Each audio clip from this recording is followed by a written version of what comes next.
It's great. He wants me to do it again. Concentrate a little bit, will you? Come on, Wendell. I like that.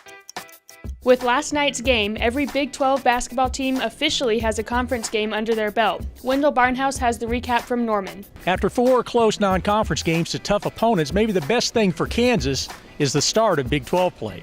The 18th-ranked Jayhawks, who are gunning for their 10th consecutive league title, got things started with a 90-83 victory over Oklahoma here Wednesday night.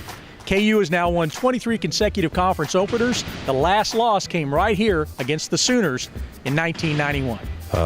We've probably been non-conference-wise one of the bigger disappointments in our league based on where our preseason expectations were. But I think it's going to be a fabulous league race. And you're going to have to – hold and serve at home will be harder than it's ever been, but you're going to have to steal some on the road to have a chance. The best time to play is on the road. If you're able to go on the road and get a win, it gives us confidence in ourselves, and just know, it's going to be less pressure at home because, we have them fans at Allen Fieldhouse that are always helping us out. So being able to get a win on the road, that's what we need. That's what we need to get going to start off the Big 12, and I'm happy we did that. Freshman Wayne Selden had a career-high 24 points to lead Kansas, which shot 55% from the field. Selden made 5 of his 10 three-point attempts. We need him to be more aggressive, looking to score, to be a threat. And he's starting two guard in our league that's played a lot of minutes and a lot of big games. He's made 12 threes for the year. And so, that's not enough. Kansas closed the first half with an 11-1 run to take a 6-point halftime lead, and the Sooners could get no closer than 4 points in the second half.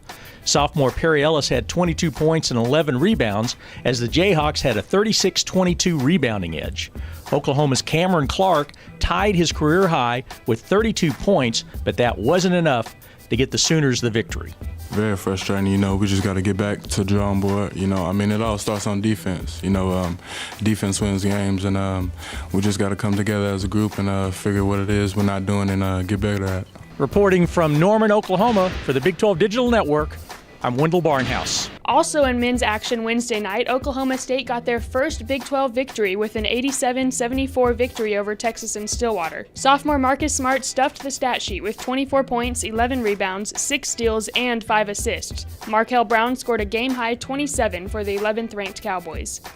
There was a full slate of women's games Wednesday. In a unique 11 a.m. game in Austin, the Longhorns rallied from a 12-point halftime deficit to knock off Oklahoma in overtime, 79-74. Erin Ellenberg scored a career-high 37 for OU, and the Sooners are now 10-6 overall and 1-2 in Big 12 play. Both conference losses have been in overtime. Baylor's Odyssey Sims, the nation's leading scorer, showed a fantastic performance at West Virginia. She helped the Lady Bears end the Mountaineers' 13-game winning streak by scoring a career-high 48 points. Sims also had 10 rebounds and 7 assists in Baylor's 78-62 victory. The Lady Bears have won 43 consecutive regular season Big 12 games.